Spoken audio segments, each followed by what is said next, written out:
Zero senior meteorologist Steph Galter joins me now live in the studio. Steph, thanks again for joining us. Few developments in the past few minutes. One, we're hearing from Hawaii. They're now on, well, the watch has now turned into an evacuation order. People are being asked to move away from the coastline. The other is NOAA, that's the National Oceanic Atmospheric Agency in the United States, is now saying that the whole of the Pacific Basin is now a tsunami warning area.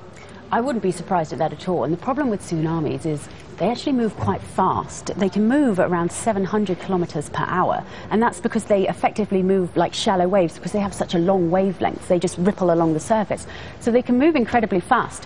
Having said that, fortunately, the Pacific's absolutely massive. So although they move relatively fast, we still have a while before it will actually hit. So we've got time to evacuate people like we're seeing in Hawaii and elsewhere where we're likely to be hit. Now, another alarming thing that we've also just heard in the past few minutes, the Japanese authorities now saying that they expect another strong earthquake. Yes. Statistically, it is very likely that we are going to get some more earthquakes that are going to be strong. We've already seen aftershocks that have been over 7 in magnitude, and that would be a very large and potentially devastating earthquake if it happened on its own. But after this 8.9 earthquake, a lot of the buildings, a lot of the structures are likely to be damaged anyway. So another big hit on that, it could well bring more down. It is likely to be worse than just a 7 magnitude earthquake on its own after this one. Now, when we talk about seismic activity, of course, Japan is prone to earthquakes. It's not the first time it's happened there. It's not going to be the last time it'll happen there.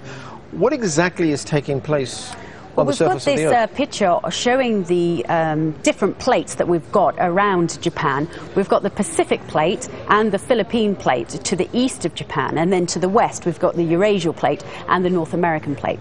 And what's happening is the two on the east are going towards the west, so they're hitting each other, and then eventually the two on the east are actually being subducted underneath that other plate. It's happening around 8 centimeters a year, which might not sound much, but it's actually quite fast.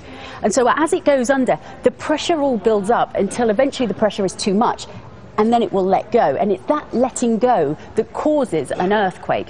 And subduction is the worst type of earthquake if you're looking to avoid a tsunami, because as the earth gets dragged underneath, it will get pulled and pulled until suddenly it'll flick back. And it's that flicking motion that will cause this tidal wave, and that's what we're seeing now. And it's no surprise that the word tsunami is a Japanese word. That's where we saw them first. That's where they were noticed first. And it actually means a harbour wave in Japanese. Right, and we're looking at a picture of the wave right now. Getting back to the surface, as we can see over there with that wave barreling down towards the coastline.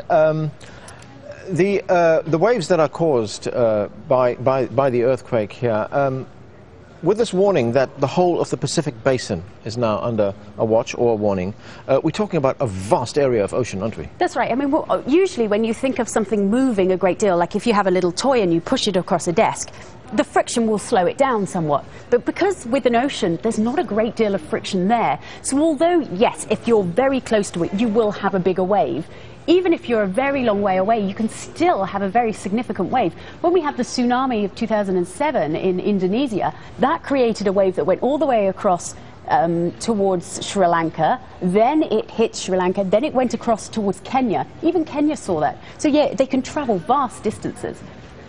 And how good is the science got right now? Because, I mean, we have this earthquake. I mean, this is very large. We've been told it's the 7th most powerful one in history, and we're expecting another powerful earthquake. So, in terms of predicting what's going to happen, how good is it?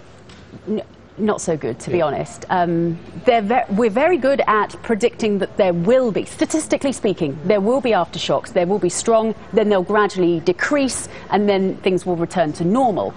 But we still didn't know that this earthquake was going to be this strong. We didn't know that it was happening. Even on Wednesday, when we saw quite a lot of seismic activity in this area, we didn't know that those were pre-shocks until now we've got this massive 8.9 earthquake. We can look back and say, that's what those were. They were just pre-shocks. But we had no way of knowing that until this one hit.